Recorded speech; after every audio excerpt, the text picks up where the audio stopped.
Thank you, Mark, and thank you everyone for being here today. And I just gotta say, it's a great day to be a South Dakotan. Let's hear it.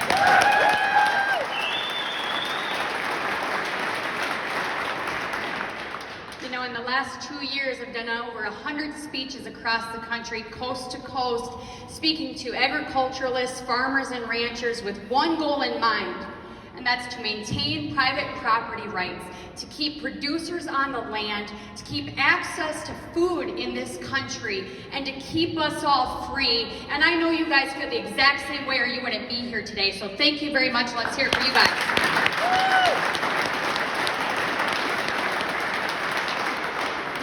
And I'm going to be honest with you. People ask me, do you get nervous, Amanda? And I say, no, not at all. But I'm nervous today, and there's a reason for it. It's because when something really matters, when something needs to happen, you got to stand up and speak up even if your voice shakes. So if my voice shakes today, it's not because I'm not passionate about the cause. It's because the cause means that much. And so I'm just here today. I want to tell you a story. You know, there is a fancy billboard campaign that's been popped up across the state that wants to paint you and I in a certain way. That if a pipeline project is killed, it will hurt South Dakota. Now, I don't know about you, but I think we're doing just fine in South Dakota being innovative entrepreneurs in the free market system, making a way and raising our children and building our communities and our businesses along the way. Are we doing okay?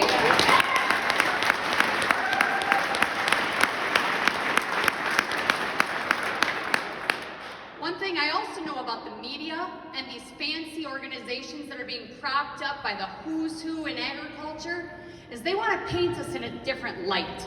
They want to paint you and I in a way that says we're fringe radicals on the left or the right, that we are a small, loud minority that's just here to cause trouble, that we don't really care about agriculture in this state or value-added economic development. I'm here to say that's a lie. Do not believe the lies, because here's what I know about the people in this room here today. About the 100 plus, for every one person that's here today, there's 100 plus more at home, feeding cows, checking waters, and taking care of their kids because the schools have been canceled. So we are not a small minority that's causing a ruckus. We are, yeah, let's hear it, out there.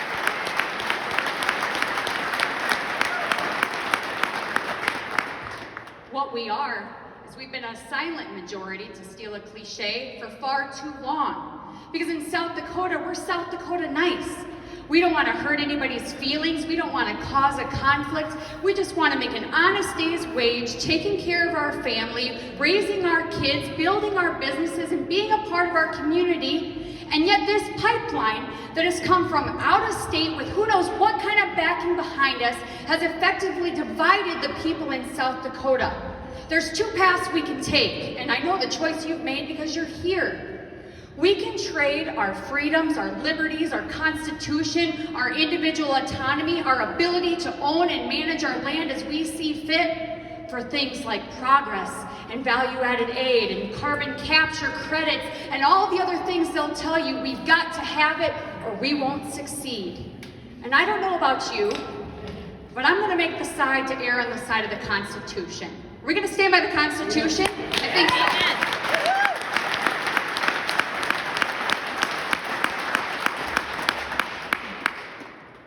So let me tell you how I got involved in this fight.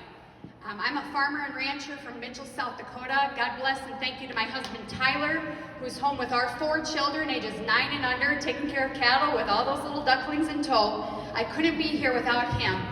We're foster parents. We've had over a dozen kids stay on the ranch in the last 4 years, and we're adoptive parents. We care deeply about the future of this state, about future generations. We care deeply about those who didn't grow up in situations as blessed as I have been to be involved in the agriculture community. We love the land, we love the livestock, and we love our people. I love agriculture. I love my friends that are involved in the ethanol industry, and I am more optimistic than ever about the future in this state and the things that we can do together through innovation in the private marketplace, in the free market. And how I got involved in this fight is a year and a half ago, I got a call. I've been in agricultural media for 18 years on the road and writing about these issues and ag policy and all the things that impact everybody I know and love in agriculture and in the farming and ranching community. And I got a call from a woman who was in line of the pipeline. She had 10 acres to her name, she's an elderly widow, and I spent 2 hours on the call with her on the way home from the South Dakota State Fair with my kids in the back seat and a trailer load of bulls and heifers on the back. And for 2 hours I talked to this woman as she cried to me. This was the place she called home throughout her entire marriage. This was the place she raised her children. And this was the place she wanted to stay until the day that she dies.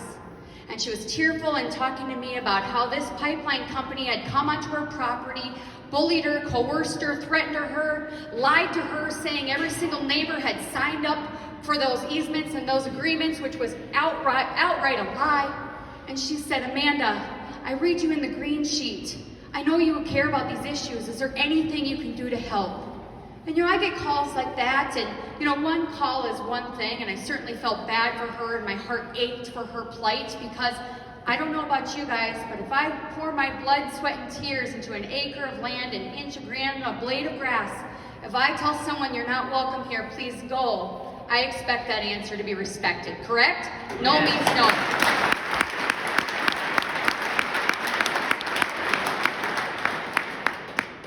I talked to that woman that day, and then pretty soon more calls came, and more calls came. And landowners from north to south and every direction on the line of that pipeline were saying the same thing. We feel like we're the underdog in this fight.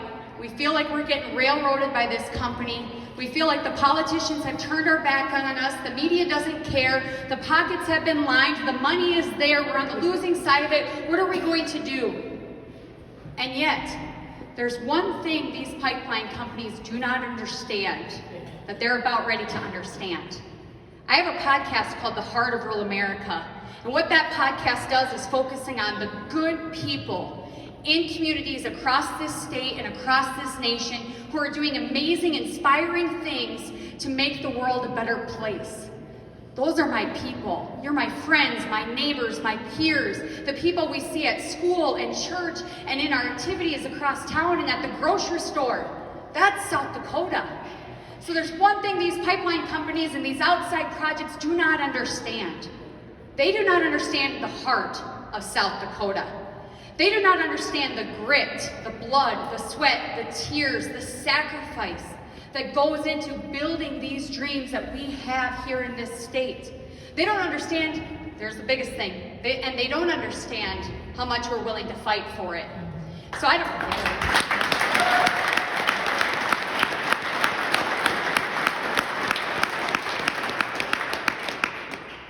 Now I'm going to get real honest with you here. I have many friends on the other side of the conversation who are willing to trade liberty and freedom for wealth and lining their own pockets, for power and control.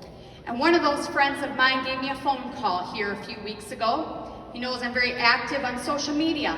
And this individual said to me, hey Amanda, we would love to loop you in to be a part of the social media campaign to refurbish the pipeline's reputation here in the state of South Dakota. That was cute. And I said, oh sir, you haven't seen my social media posts, have you? And we had a frank discussion as I told him, I see you, you care about certain industries and you think you're on the right side of this. And I've been told you're on the losing side of this, Amanda. If you can't beat them, you might as well join them and go along with getting along, right? And as I was talking to this individual about what was going on and what I saw and the challenges that I saw and that private property rights are paramount to maintaining a free and fair society, he told me, well, Amanda, what do you need to make me happy about this project? What percentage of participation do you need to be happy? Is it 60%? Is it 75%? Is it 90%? And I said, sir, you don't understand. It is 100% landowner participation or get the heck out of the state.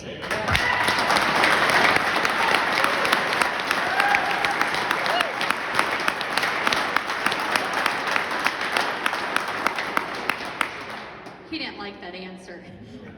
What he said to me next was really troubling. He said, Amanda, so you're gonna let one landowner get in the way of progress? Yep. Yes, we are, actually. Thank you. And I said, you know what? That answer is really easy to explain, and I'll tell you why. Because while I love agriculture, I love ethanol, I love my friends in farming and ranching and everyone I get to meet across this state. But what does the Constitution require of us to do? I'm going to read it for you here, if I can find it. Never forget that the Constitution reads this. And if our elected officials need reminding, I'm happy to send them a copy, or any of our media, or any of these folks that are invested in this project. We hold inherent rights, that all men are born equally free and independent, and have certain rights, among which are those of enjoying and defending life and liberty, of acquiring and protecting property, and the pursuit of happiness. To secure these rights are instituted among men, serving their just powers from the consent of the governed. Amen. We need to make sure our legislators, our elected officials, the people making the big decisions in this state, understand that while we might be little people, we might not be heavily connected and funded, we might not be able to take the time up to come lobby our causes every day during the legislative session because we're back at home busting our butts and raising our kids and being active in our communities. At the end of the day, they swore an oath on a Bible to protect those inherent rights. So I don't know about you, but as we wrap today, I'm fired up. I feel my heart is warmed to see this huge crowd of people, to know that there's hundreds of people back at home who feel the same way. And here's what I also would say to the naysayers who say, Amanda, you've chosen the wrong side of this fight. And I've told many people in this discussion this, and that it's again, they don't know who we are in the heart of South Dakota. They don't know how hard we've worked for our future, our businesses, our communities. They don't know that everything that we do is not about us, but it's about our kids, our grandkids, and the future opportunities that will be stripped away from them if we let a pipeline project like this go through.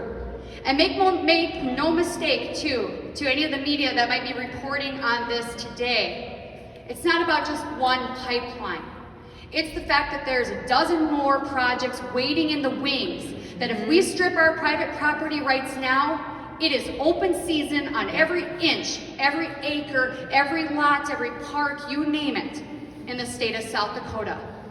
So if you believe in working hard, being honest, having integrity, and doing what's right, I would encourage you to pick up the phone, to call our governor, to call our legislators, to call anyone with a sphere of influence who can make a difference, and make sure they understand our 3 points that have been reiterated by these great folks here today. Number 1, we need to protect our private property rights in this state of South Dakota no matter what.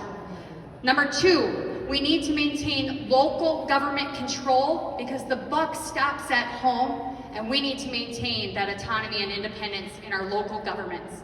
And number 3, absolutely no eminent domain for private gain. Goodbye, good day.